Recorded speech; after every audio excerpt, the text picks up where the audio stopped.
संपूर्ण कर्जमुक्तीसाठी शिवसेनेने राज्यभरात जिल्हा सहकारी मध्यवर्ती बँकेसमोर ढोल आंदोलन केलं। पाहुयात याच संदर्भातली बातमी।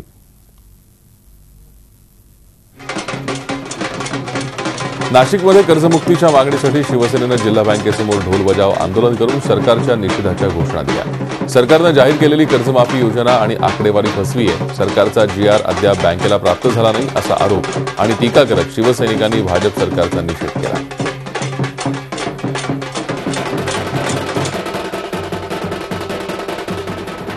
कर्जमुक्तीच्या मुद्द्यावर रायगड जिल्ह्यात शिवसेनेनं आमदार मनोहर भोईर यांच्या नेतृत्वाखाली रायगड जिल्हा मध्यवर्ती बँकेसमोर ढोल बजाव आंदोलन केलं। यावेळी सेनेच्या पदाधिकाऱ्यांनी जिल्हा बँकेचे मुख्य कार्यकारी अधिकारी प्रदीप नाईक यांची भेट घेऊन जिल्ह्यातील कर्जमुक्तीच्या लाभार्थी शेतकऱ्यांची माहिती घेतली। यावेळी जिल्हाप्रमुख प्रकाश देसाई आणि रवी मुंढेंसह शिवसेना पदाधिकारी उपस्थित होते।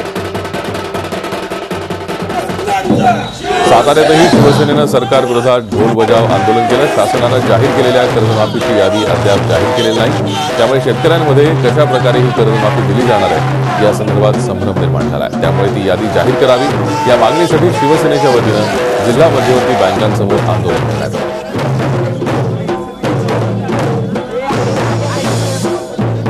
भंडारा जिल्ह्यातही जिल्हा बँकेसमोर शिवसेनेच्या वतीनं आंदोलन करण्यात आलं। या जिल्ह्यात 42,872 शेतकऱ्यांना कर्जमाफी सरकारकडून झालेली आहे। मात्र जिल्हा बँकेतर्फे दिल्या गेलेल्या करमाफीची आकडेवारी अद्याप जाहीर करण्यात आली नाही, त्यामुळे ही यादी जाहीर करावी या मागणीसाठी हे आंदोलन करण्यात आले।